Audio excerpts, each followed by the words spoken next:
What is up, weather enthusiasts? I'm your host, Pat's Path Predictor.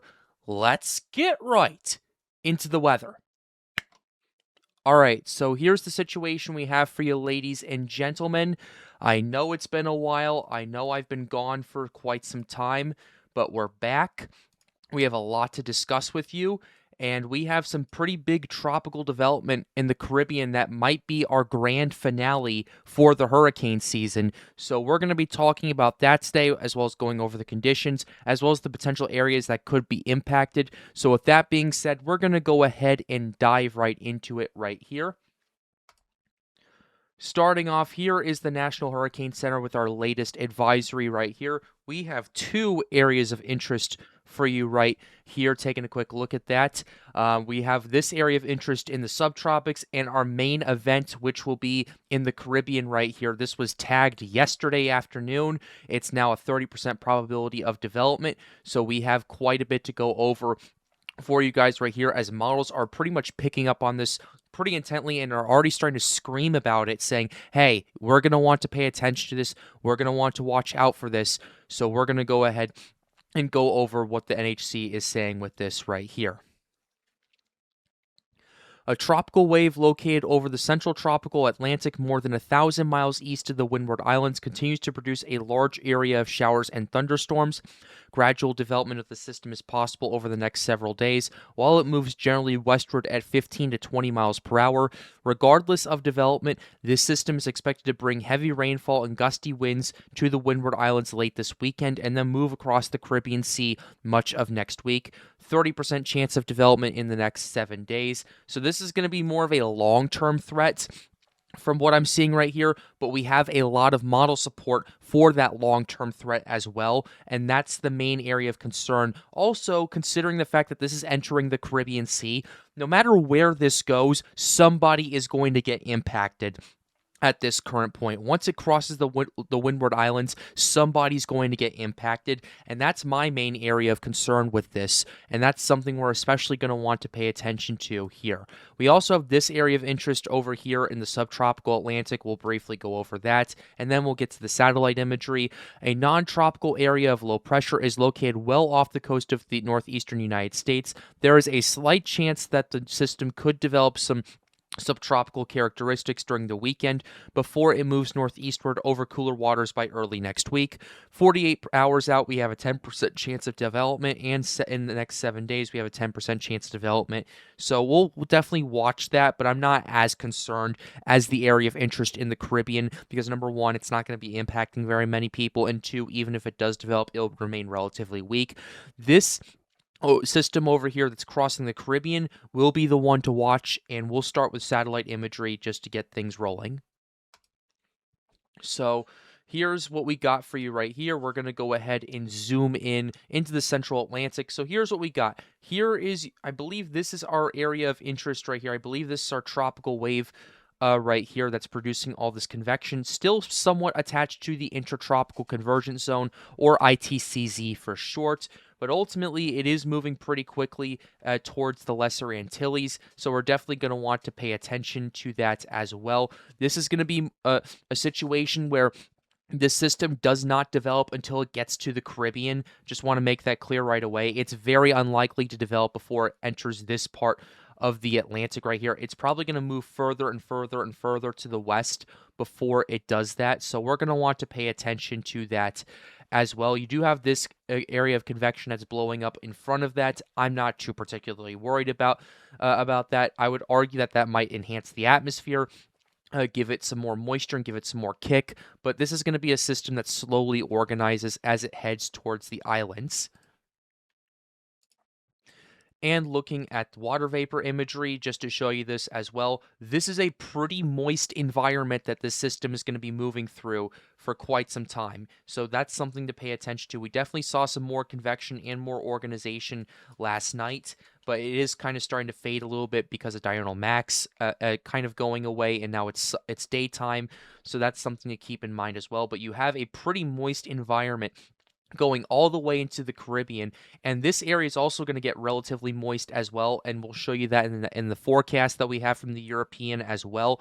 So that's definitely something that we're going to want to pay attention to. But ultimately, this is going to be our big threat over the next week or so, and you can already take a quick look at that, showing you a true color imagery as well. Definitely starting to see those outer edges starting to kind of show some form, show some shape. You're definitely seeing a little bit more rotation over the last few hours than you did previously.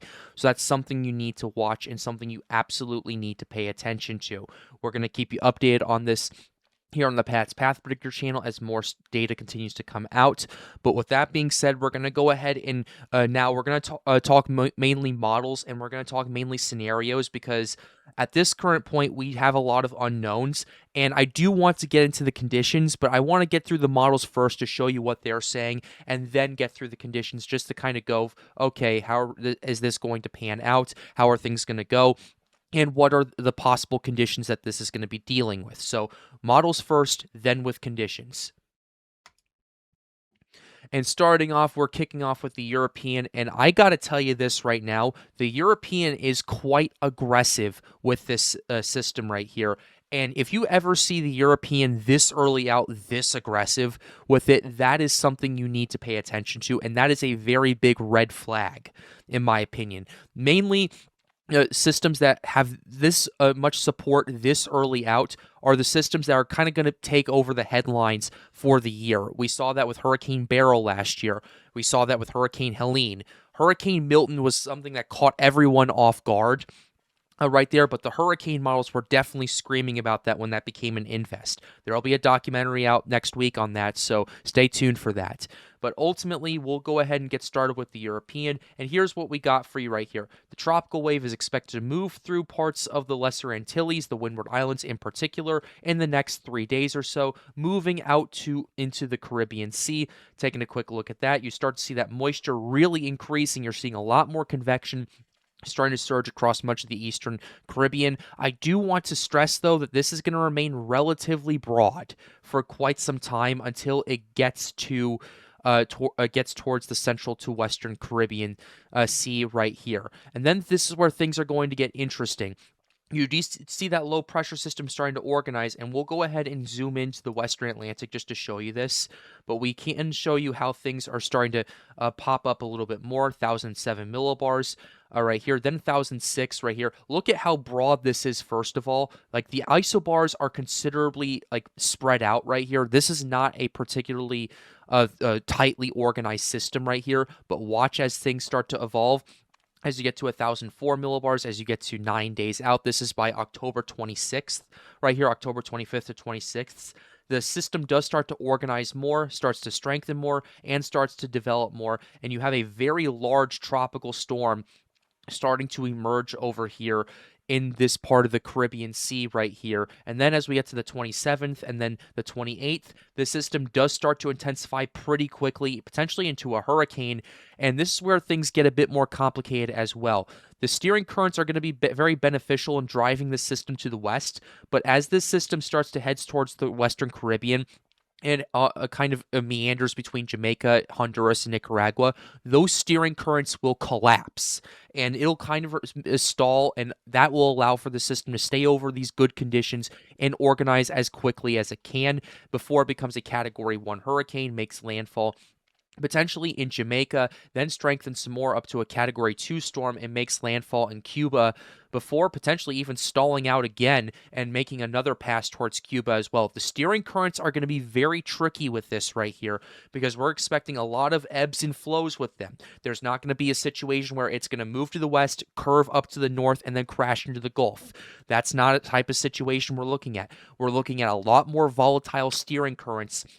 And as you can see with the European, that kind of exacerbates the issue we're dealing with. There's a lot of uncertainty still to go with this, but the main consensus is this develops in the Caribbean, intensifies at a very quick rate, especially with the conditions, and then crashes into the Greater Antilles. Now, impacts to Florida or the Bahamas, we absolutely do not know just yet. There's a lot of unknowns, like I said earlier, and we'll have to pay attention to them. But given the fact that the European is already as aggressive as it is, we're going to want to pay attention to this as well. And another thing we need to note is the AI model is also really picking up on this as well.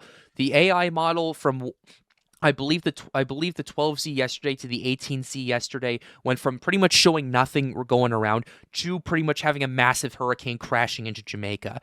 And now we'll go ahead and show you the 0Z to give you an idea of what's going on. Next 3 days, this tropical wave moves through the Lesser Antilles. It's still very broad right here, and that's something you're going to want to pay attention to. But still, the AI model, which is, I think, kind of interesting, it actually has it developing quite early, as a matter of fact, and then just stalling into the Caribbean and then heading potentially towards the Dominican Republic. So one thing you're going to know with this video is there is a lot of uncertainty. Some models have it heading towards Jamaica and Cuba, some headed towards Hispaniola, some headed towards Puerto Rico. We don't know what's going to be happening quite yet, but the AI model is favoring some pretty significant tropical development and then moving out to sea from that point on, which is actually going to be a pretty bizarre track, in my opinion, if the AI run continues. By the time this system starts to get its act together, this will be on October 21st. So this is about 5 days out or so. So I just wanted to go ahead and emphasize that. I know one of the main criticisms I've gotten is I don't reference dates, only reference hours. So I'm going to be doing a better job with that. So this will be October 21st, 22nd, 23rd, crashes into Hispaniola on the 24th, and then moves out on the 25th. Right there. So that's definitely something you're going to want to watch out for and pay attention to if you are watching from Hispaniola. Now we're going to go ahead and show you the GFS. 12Z GFS is out. I just want to go ahead and show the 0Z first to kind of show you kind of the huge whole kind of mess we're dealing with the amount of uncertainty that these models are going for. GFS actually has the system kind of really just rapidly developing and just kind of stalling out in the Eastern Caribbean and then crashing into parts of the Antilles, right here, particularly the Virgin Islands and Puerto Rico, before moving out to sea. GFS, though, does have a Category 3, a pretty large Category 3, that is moving out to sea, so we're definitely going to want to pay attention to that. And then you have this system that develops pretty much out of nowhere. GFS is being GFS with the 0Z. I'm not going to go ahead and trust. I think a Cuba and Jamaica landfall, as well as maybe Haiti, would be more likely than whatever this is right here. So that's something you're going to want to keep in mind as well. And then showing you the 12Z run, just showing you that as well. System moves through parts of the Antilles, then enters the Caribbean, starts to organize and strengthen, and then kind of actually intensifies to a major hurricane and just makes landfall into Puerto Rico and causes a lot of issues over there. There's still some variability with this. Each model is completely different. European has Jamaica and Cuba. European AI has the Dominican Republic. GFS has Jamaica. There's going to be a lot of uncertainty with this, so this is going to be it's not necessarily going to be a tricky forecast in terms of intensity, but the track is probably going to be the trickiest because of just the lack of steering currents that we are dealing with all across the line right here. So that's what we have for that. Here's the Canadian run for you as well. Canadian, by the time we get to October 19th, crosses the Lesser Antilles, and then by October 21st starts to get its act together a little bit, and then moves potentially just off the coast. Actually, the Canadian actually has this making landfall in Nicaragua and moving into the Eastern Pacific right there. So again, another scenario we're dealing with right here at this current point. And the Canadian is kind of pretty much going for, okay, the steering currents are going to hold. This ridge that's currently over here up in Missouri by the 22nd of October is going to hold and move this further to the west and crash this into Central America as a potential hurricane right there, which if that happens, that'll be cause even more problems on its own. Like I said at the beginning of this video, no matter what happens, somebody is going to get impacted by this, and that's why I'm on high alert. So that's your Canadian. Lastly, we'll go ahead and show you the icon. The icon is iconic for not being so good, but we are just going to go ahead and show this anyway because we've showed the rest of the models so far. So here's your icon that you have right here. By the time we get to the 22nd of October, we maybe have something going on getting its act together, but by the time we get to the 24th, which is where the icon ends, you do have something happening, but at that current point, this is more of a long-term threat that we're going to want to pay attention to, and we'll keep you updated here on the channel. But that's what you're looking at right here with all these factors right here. And I will tell you this system has a very high ceiling, regardless of where it goes, regardless of whether it hits Cuba or other parts of the Antilles or it goes into Central America. This system has a very high ceiling, and I can go ahead and show you why right now. Starting off with this. This is your global sea surface temperatures in the Atlantic. Here's what we got for you. 29 to 30 degrees Celsius. That's all you need to know for this. 29 to 30 degrees Celsius is 84 to 86 degrees Fahrenheit for those of you who do not use the metric system. And that is very warm water. And the fact is that this very warm water is still out there in going into late October. And I will tell you this, if this system does not pans out the way we think it will, where this could be a very explosive type of situation, we could see a scenario where it takes full advantage of the warm waters that have remained pretty much untapped this entire hurricane season and just explodes into a pretty big and significant hurricane. That is a main concern I have with this, and that is a main fear I'm having, and a lot of the models are screaming about this as well. If you're seeing hurricane scenarios among pretty much every single major model that at that point, but pretty much 7 to 10 days out, you know you need to pay attention to this. Normally, things 7 to 10 days out that start exploding, you're thinking, yeah, maybe this is a one-time thing. We're going to want to wait for this. But this is consistent across almost every single model. That is the game changer to this right here. And another thing you're going to want to watch for on top of this water is the ocean heat content. OHC is going to be quite explosive still, and this is for the 17th right here. Here's your OHC. Where it enters the Windward Islands, you're at about, I'd say, 100 to 125 OHC, balloons to 150, and by the time it's forecasted to stall, regardless if it's south of Hispaniola or south of Jamaica, you're looking at 175 OHC. That is untapped, and that is a huge problem. If it stalls over there, organizes, and then starts to strengthen, it's going to have all the warm water and all the ocean heat content in the world for itself. It's going to be a scenario where if it stalls over there for even a day by the time it develops, and as long as the shear does not hinder it, which I do not believe it will, you're going to see pretty explosive strengthening. We're going to want to wait and see how explosive that is, but considering how this season has gone, we've either seen a pretty strong system or a pretty weak system. All the indicators are leaning for a very, very powerful hurricane with this. And we're going to want to watch that. One thing we need to pay attention to as well is the shear. Moisture, there's not going to be a problem with this. We already looked at this. There's going to be a lot of convection affiliated with this. Let's go ahead and show you the 200 to 850 millibar wind shear. Let's go ahead and pop this up for you right here. Let's go ahead and start on October 18th. You have the system moving in through the Windward Islands. You do have some wind shear limiting it at the beginning. But as it moves further to the west, that wind shear drifts further and further and further up to the north. And by the time we get to the Western Caribbean, you're having a situation where the jet angle will be pretty favorable for tropical development and pretty favorable for rapid strengthening. That is quite concerning. And you also have to understand, yes, there is a lot of shear in the Atlantic, and there's a lot of shear in this part of the Gulf right here. That's too far away for it to do anything. If anything, if that outflow that it develops gets caught into that, you're going to have a scenario where this could really intensify and really consolidate at a very fast and alarming rate. Like this is what I mean by this has a very high ceiling. And on top of that, that jet angle that we're seeing right here will really ramp up and really get emphasized by the time we get to October 26th.